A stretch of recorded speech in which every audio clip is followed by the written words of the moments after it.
નમસ્કાર વિદ્યાર્થી મિત્રો, હું છું ભરતસિંહ પરમાર. ધોરણ 12 સાયન્સ ચેપ્ટર નંબર 1 દ્રાવણો ચેપ્ટરની ચર્ચા કરતા હતા દીકરાઓ. અને એની અંદર પણ આપણે ઘણા એવા આનાથી આગળના ટોપિક જોઈ ચૂકેલા છે. અને આજે આપણે આદર્શ દ્રાવણો અને બિન આદર્શ દ્રાવણો વિશે શીખવાનું છે. આદર્શ દ્રાવણો વિશે શીખી લઈએ પહેલા. બહુ જ ઇમ્પોર્ટન્ટ મજાનો આવ્યો ટોપિક છે અને એકદમ ઈઝી છે. અને એક વસ્તુ યાદ રાખજો દીકરાઓ, આમાંથી જે ડબલ નીટમાં પ્રશ્ન પૂછાય છે. એવા પ્રશ્ન પૂછાય કે જે બુકની અંદર નથી આપેલું, એનસીઈઆરટી માં નથી આપેલું, પણ આપણા નોલેજથી આપણે એપ્લાય કરી શકીએ તો ઓટોમેટિકલી આવડશે. જે અહીંયા બોર્ડ પર લખેલું છે એટલું યાદ રાખજો. બરાબર, ચાલો શરૂઆત કરી દઈએ. આદર્શ દ્રાવણ બિન આદર્શ દ્રાવણ. આદર્શ દ્રાવણો કોને કહેવાય દીકરાઓ? તો પહેલા એક જ છે, રાઉટના નિયમનું પાલન કરવા જોઈએ. રાઉટના નિયમનું પાલન કરે એ બધા જ કેવા હશે? આદર્શ દ્રાવણો હશે. હવે એક વસ્તુ યાદ રાખજો, કોઈ પણ દ્રાવણ 100% આદર્શ દ્રાવણ હોતું જ નથી.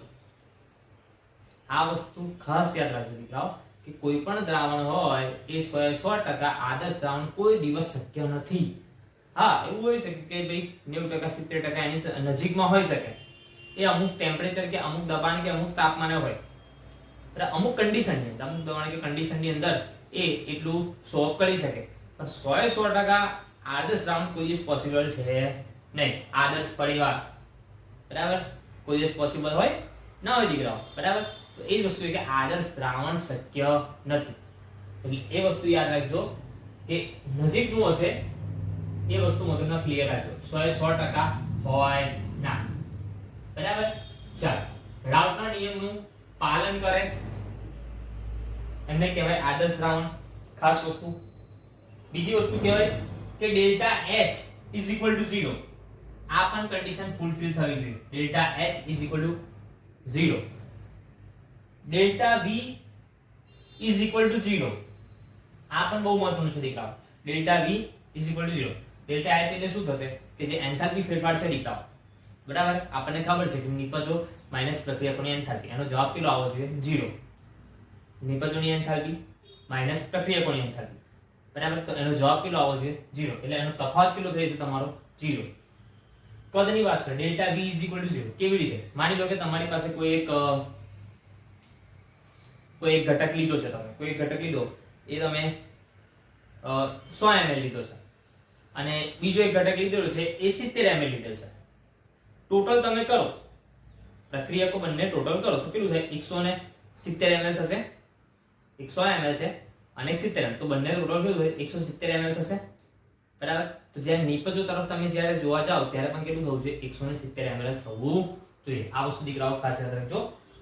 P ટોટલ, બરાબર, P ટોટલ જે છે એ બંનેના સરવાળા બરાબર હોવું જોઈએ દીકરાઓ. બરાબર, ખાસ વસ્તુ યાદ રાખજો કે આપણે સૈદ્ધાંતિક અને પ્રાયોગિક, ટૂંકમાં કહેવાનો મતલબ એટલો કે સૈદ્ધાંતિક અને પ્રાયોગિક બંને P ટોટલ તમારા સરખા હોવા જોઈએ. એવું કોઈ દિવસ શક્ય હોય? પહેલા વિચારો, એવું કોઈ દિવસ શક્ય હોય દીકરાઓ? ના હોય. બરાબર, એટલે એટલે જ કહ્યું કે આદર્શ દ્રાવણો કદાપી શક્ય નથી. 90% 80% એવું બની શકે નજીકમાં હોય પણ શક્ય નથી. 100% નથી. બરાબર, એટલે આ P ઓબ્ઝર્વ અને જે આપણી પાસે સૈદ્ધાંતિક અને પ્રાયોગિક બંને મૂલ્ય કેવા હોવા જોઈએ? સરખા હોવા જોઈએ. પછી જો દીકરાઓ, કોઈ એક ઘટક છે કે તમારી પાસે A છે, બરાબર, તો એની વચ્ચેના જે એ ઘટકો છે એમની વચ્ચેનું આંતરાણ્વીય આકર્ષણ બળ સેમ બીજા પાત્રની અંદર બીટા શું હોય? B હોય, તો એમની વચ્ચેનું આંતરાણ્વીય આકર્ષણ B વચ્ચેનું આંતરાણ્વીય આકર્ષણ બળ. બરાબર, બંને શુદ્ધ છે. બંનેને મિક્સ કરો. બરાબર, એટલે બંનેને મિક્સ કરશો એટલે નવું જે બનશે દ્રાવણ એ શું હશે? A અને B બંને વચ્ચેનું આંતરાણ્વીય આકર્ષણ બળ પેલા બંને જેટલું થવું જોઈએ. જેટલું A વચ્ચે હતું, જેટલું B વચ્ચે હતું, એટલું જ AB વચ્ચે થવું જોઈએ દીકરા. બરાબર, એટલે આ કન્ડિશન એક વસ્તુ યાદ રાખજો. એટલે લખ્યું છે કે AA અને BB, AB વચ્ચે લાગતું બળ કેવું હોય છે? સમાન હોય છે. આંતરાણ્વીય આકર્ષણ બળ, ઇન્ટરમોલેક્યુલર ફોર્સ. બરાબર, યાદ રાખજો. આ બહુ મહત્વનું છે. ડેલ્ટા S બરાબર ગ્રેટર ધેન 0 અને delta G less than 0. JEE NEET ની અંદર અહીંયાથી પ્રશ્ન પૂછાય છે દીકરાઓ. યાદ રાખજો, નીટ ની અંદર અને JEE ની અંદર અહીંયાથી પ્રશ્ન પૂછાય છે. બરાબર, ખાસ વસ્તુ યાદ રાખો. શું પૂછી નાખે? ખાસ પૂછો. જો આદર્શ દ્રાવણો માટે નીચેના પૈકી કઈ કન્ડિશન ખોટી છે એવું કહી દે. કયા તારાનો ખોટા છે એવું કે તો ડેલ્ટા H0 ડેલ્ટા V0, પછી આ ડેલ્ટા S = 0 આપી દેશે, ડેલ્ટા G = 0 આપી દેશે, તો આ બંને ખોટા થઈ જાય. આ આદર્શ હોય કે બિનઆદર્શ હોય એમના માટે શક્ય જ નથી આ વસ્તુ. 0 શક્ય નથી, બરાબર. આદર્શ હોય કે બિનઆદર્શ હોય કોઈના માટે આ શક્ય નથી. 0 શક્ય છે જ નહીં. એટલે આને ગમે ત્યારે આવે તો <0 અને આને ગમે ત્યારે આવે તો <0 ડેલ્ટા G અને ડેલ્ટા S આવે તો <0. એ જ યાદ રાખવાનું ત્રણે ત્રણ માટે. આદર્શ બિનઆદર્શ ની અંદર બે ભાગ ધન વિચલન આવશે અને ઋણ વિચલન, તો ત્રણે ત્રણ માટે દીકરાઓ આ વસ્તુ ફિક્સ રાખજો. બીજી વસ્તુ એનો ગ્રાફ જો. હવે આદર્શ દ્રાવણ માટે આપણે ગ્રાફ જોયું, ગ્રાફના નિયમનો જે ગ્રાફ જોયું એ જ ગ્રાફ આવશે દીકરાઓ, એટલે એમાં આપણે બહુ ટાઈમ વેસ્ટ કરતા નથી. જ્યારે બિનઆદર્શ દ્રાવણનો ગ્રાફ આવશે ત્યારે હું કહીશ તમને, બરાબર, કે એમાં કઈ રીતનો ફેરફાર થશે. એટલે ગ્રાફ આપણો એલસીટી છે કે બાષ્પ દબાણ વિરુદ્ધ મોલસનો ગ્રાફ છે. શુદ્ધ P0 ઘટક 1, P01 અને P02 બંનેના શુદ્ધ ઘટકના બાષ્પ દબાણ છે, બરાબર. ધીમે ધીમે મોલસ x1 બરાબર 1 છે, અહીંયા x1 બરાબર 0 છે, x2 બરાબર 0, x2 બરાબર 1, બરાબર. ધીમે બંને મિક્સ થયા અને P ટોટલ P1 P2 બંનેનું આંશિક બાષ્પ દબાણ હશે, બરાબર. આ વસ્તુ આપણે જોઈ છે, તમે ના જોયું તો એકવાર ડિટેલ્સમાં સમજો. આનાથી પહેલાનો વિડિયો લેક્ચર્સ જોઈ લેજો દીકરાઓ. આમાં બહુ ટાઈમ વેસ્ટ કરવા જેવું છે નહીં. બીજી વસ્તુ ઉદાહરણો મેઇન છે. આમાંથી ઉદાહરણો ખાસ પૂછાય કે નીચેના પૈકી આદર્શ દ્રાવણનું ઉદાહરણ આપો. આવો પ્રશ્ન તમને પૂછાઈ જાય. આવો પ્રશ્ન પૂછાય નીચેના પૈકી આદર્શ દ્રાવણનું ઉદાહરણ આપો, તો તમને ઉદાહરણ જો આવા બધા આપેલ છે, ઘણા બધા ઉદાહરણ આપેલ, એવું નહીં કે આ જ છે, ઘણા બધા હશે. એટલે યાદ કરી લે કે benzene toluene, n-hexane n-heptane, n-n, ક્લોરોબેન્ઝીન ક્રોમોબેન્ઝીન, લાગે સરખું?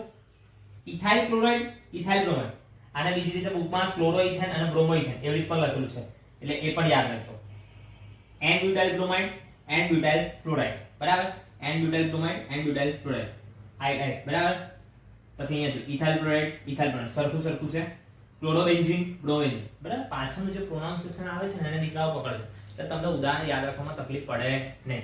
એટલે આ થઈ ગયું આદર્શ દ્રાવણ માટેની કન્ડિશન. બધી ખાસ વસ્તુ કહું છું, અહીંયાથી આ પોઈન્ટ યાદ રાખજો, બરાબર. આ જે છે એ વાક્ય સ્વરૂપે પૂછાશે ટ્રુ ઓર ફોલ્સ ની અંદર, સોરી વિધાન વાળા જે પ્રશ્નો આવે ને ટ્રુ ઓર ફોલ્સ વાળા એમાં આવશે, બરાબર. અને આ જે છે ઉદાહરણ એમસીક્યુ માટે ખાસ જરૂર છે દીકરાઓ, બરાબર. આદર્શ દ્રાવણ માટે રાઉટનું પાલન કરે છે તો આપણને યાદ રહેશે દીકરાઓ. હવે ફટાફટથી નોટ કરી લો. આપણે આગળ જઈએ છે બિનઆદર્શ દ્રાવણ, એની અંદર બે ભાગ છે, એના વિશે ચર્ચા કરીએ. ચાલો નોટ કરી લો. ચાલો દીકરાઓ ગ્રાફ જોઈ લઈએ આપણે.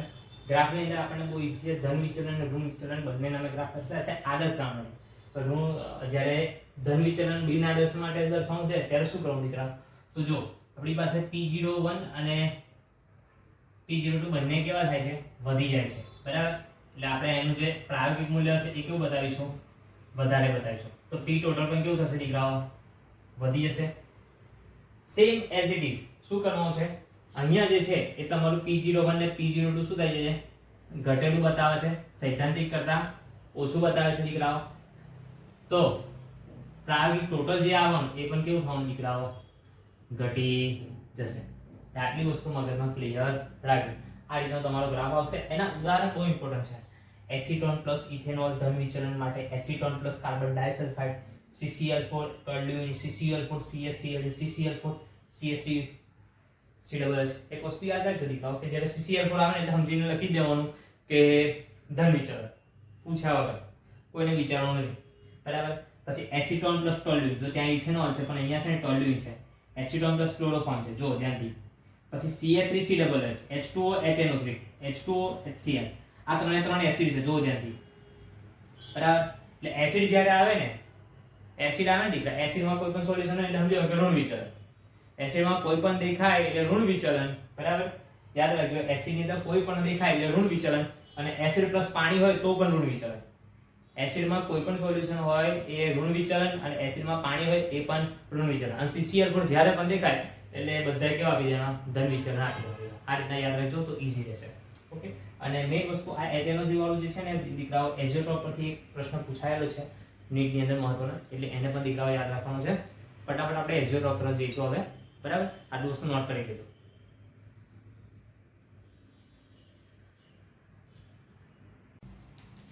ચલો દીકરાઓ એઝિયોટ્રોપ વિશે જોઈ લઈએ. એઝિયોટ્રોપ વિશે બહુ જ ઈઝી છે દીકરાઓ, સિમ્પલ કોન્સેપ્ટ છે, આવડે એવું છે, ધ્યાનથી સમજો. એઝિયોટ્રોપ એટલે શું? તો એઝિયોટ્રોપ માટેની કન્ડિશન સમજી લેજો પહેલા કે એઝિયોટ્રોપ્સ બનાવવું છે આપણે. એઝિયોટ્રોપિક કોઈ દ્રાવણ બનાવવું છે, કોઈ સોલ્યુશન બનાવવું છે, તો એઝિયોટ્રોપિક કોઈ દ્રાવણ આપણે બનાવવું છે તો કેવી રીતે બને? તો એના માટે જે કન્ડિશન છે ને એ પહેલા ફૂલફિલ હોવી જોઈએ. કઈ? એક તો પહેલા દીકરાઓ આ બધા જ છે એ દ્વિઅંગી દ્રાવણ છે, દ્વિઅંગી છે, બરાબર. દ્વિઅંગીનો મતલબ શું થાય કે તેની અંદર એક દ્રાવ્ય અને એક દ્રાવક, બે જ વસ્તુ હશે, બરાબર. બીજી વસ્તુ દીકરાઓ સંઘટન સરખા. એનો મતલબ શું દીકરાઓ? સંઘટન સરખા એટલે સમજો કે પ્રવાહી અવસ્થામાં આપણે માપીએ કે સંઘટનને આપણે એવું માની લઈએ કે આપણે મોલન્સ થી દર્શાવીએ, તો પ્રવાહી અવસ્થામાં જે મોલન્સ છે, મોલન્સ હોય એટલા જ મોલન્સ બાષ્પ અવસ્થામાં હશે, બરાબર. મોલન્સ બંને કેવા હશે? સરખા હશે દીકરાઓ, બરાબર. ત્રીજી વસ્તુ અચળ તાપમાને ઉકળે છે, અચળ તાપમાને ઉકળે છે. ક્લિયર? બીજી એક વસ્તુ દીકરાઓ કે વિભાગીય નિસ્યંદન દ્વારા અલગ ના કરી શકાય. વિભાગીય નિસ્યંદન થી અલગ ના થાય, અલગ કરી શકાય નહીં.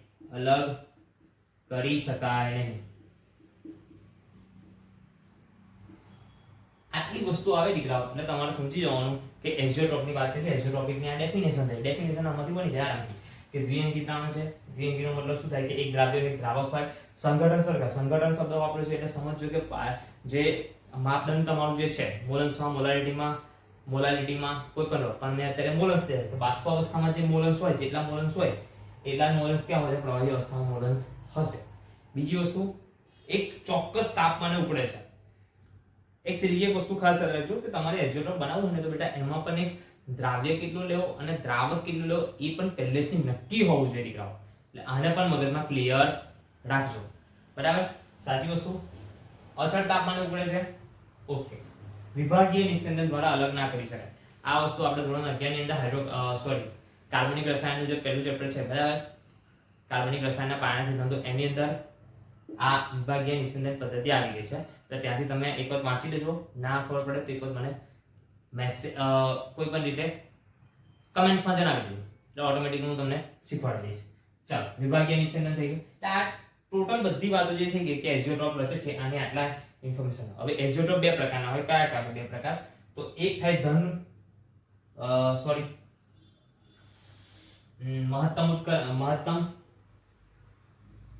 મહત્તમ ઉત્કલન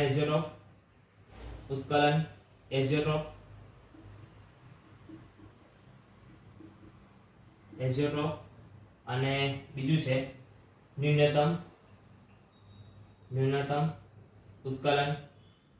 ઉત્કલન એઝિયોટ્રોપ,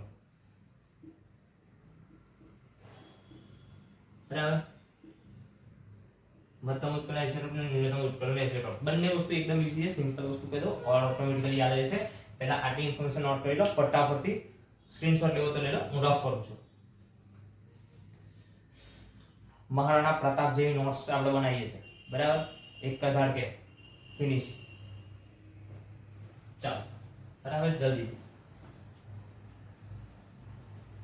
ઓકે, હવે ફટાફટથી મહત્તમ ઉત્કલન એઝિયોટ્રોપ અને ન્યૂનતમ ઉત્કલન એઝિયોટ્રોપ. મહત્તમ ઉત્કલન એઝિયોટ્રોપ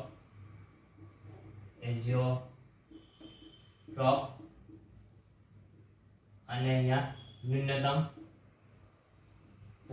ઉત્કલન એઝિયોટ્રોપ, બરાબર. યાદ રાખજો શું છે દીકરાઓ. મહત્તમ અને ન્યૂનતમ યાદ રાખવું હોય તો દીકરાઓ એક જ સિમ્પલ વસ્તુ કહું છું કે તમે લોકોએ રાવટા નિયમથી બિન આદર્શ દ્રાવણ એમાં ધન વિચલન ઋણ વિચલન દર્શાવી દો, બરાબર. તો ધન વિચલન અને ઋણ વિચલન પરથી દર્શાવવાનું છે કે જ્યારે ન્યૂનતમ ઉત્કલન એઝોટોપ હોય બરાબર, તો રાઉટના નિયમથી જે ધન વિચલન દર્શાવે, રાઉટના નિયમથી ધન વિચલન દર્શાવે, ધન વિચલન દર્શાવે એ બધા જ કોણ હશે? ન્યૂનતમ ઉત્કલન એઝોટોપ. તો ઓટોમેટિકલી આ શું હશે કે રાઉટના નિયમથી શું હશે?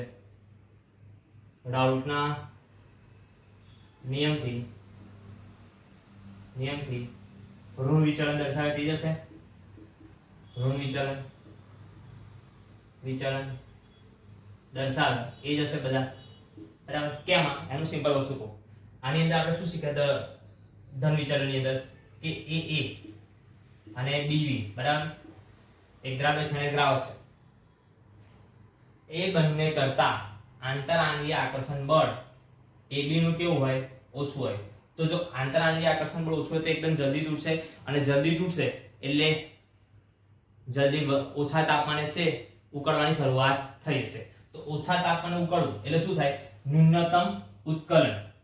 દ્રાવણ કયું હતું? એઝોટોપ. ઓછા તાપમાને ઉકળે છે કેમ? કારણ કે આ બંને કરતા એમના જે વચ્ચેના આંતરઆણ્વીય આકર્ષણ બળ જે છે એ કેવા છે? અહીંયા ઓછા છે બરાબર. સેમ વસ્તુ દીકરાઓ અહીંયા જોઈએ તો A અને BB બરાબર, એમના કરતા આ કેવું હશે? વધારે હશે બરાબર. હા કે ના? તો આ બોન્ડ જલ્દી તૂટે નહીં. આંતરઆણ્વીય આકર્ષણ બળ વધારે થઈ છે, જલ્દી તૂટે નહીં. એટલે શું થશે કે એને ઉકળવામાં વાર લાગશે. એટલે મહત્તમ ઉત્કલન એઝોટોપ. ઓટોમેટિકલી દીકરાઓ યાદ રહી જાય છે કોન્સેપ્ટ, એકદમ યાદ રાખજો, બહુ મસ્ત કોન્સેપ્ટ છે. મહત્તમ ઉત્કલન એઝોટોપ, ન્યૂનતમ ઉત્કલન એઝોટોપ બંનેના એક્ઝામ્પલ તમારે લખવા હોય તો આની અંદર તમે રાઉટના નિયમનું જે ધન વિચલન છે એના બધા જ એક્ઝામ્પલ લખી શકો છો, અને આની અંદર રાઉટના નિયમના જે ઋણ વિચલન છે એ બધા જ એક્ઝામ્પલ લખી શકો. પણ એના સિવાય તમને નીટ 19 નો કે એવો એક પ્રશ્ન હતો એના વિશે થોડી ઇન્ફોર્મેશન આપી દઉં. કઈ રીતનો પ્રશ્ન હતો? એક ઉદાહરણ હતું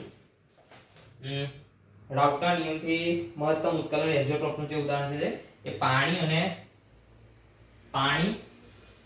અને HNO3, પાણી પ્લસ HNO3 નું જે ઉદાહરણ છે આ નીટમાં પૂછાઈ ગયું છે. એટલે આને ખાસ દીકરાઓ મગજમાં યાદ રાખજો, નીટમાં આ પૂછાઈ ગયું છે એટલે આને યાદ રાખજો ખાસ. એટલે હવે એક વસ્તુ યાદ રાખજો કે આના પરથી આપણને આ બધા જ એક્ઝામ્પલ જેટલા છે બરાબર, જેટલા પણ ઉત્કલન ઋણ વિચલન દર્શાવે એના બધા એક્ઝામ્પલ યાદ રાખવા પડશે, અને જે ધન વિચલન દર્શાવે છે એના પણ દીકરાઓ બધા એક્ઝામ્પલ યાદ રાખવા પડશે. એક્ઝામ્પલના ઉદાહરણ મેં પહેલા લખાવ્યા છે એટલે ફરીવાર લખાવતો નથી, સમયની બચત થાય, આપણે થોડું વધારે આગળ શીખીએ. ઓકે, આટલી વસ્તુ નોટ કરી લેજો. હવે નેક્સ્ટ ટાઈમ આપણે છે ને જે સંખ્યાત્મક ગુણધર્મો છે એના વિશે ચર્ચા કરીશું. ત્યાં સુધી આટલા વિડીયોને પ્રેમ આપજો બરાબર, અને ગમે તો લાઈક કરજો અને શેર પણ કરતા રહેજો. જય માતાજી.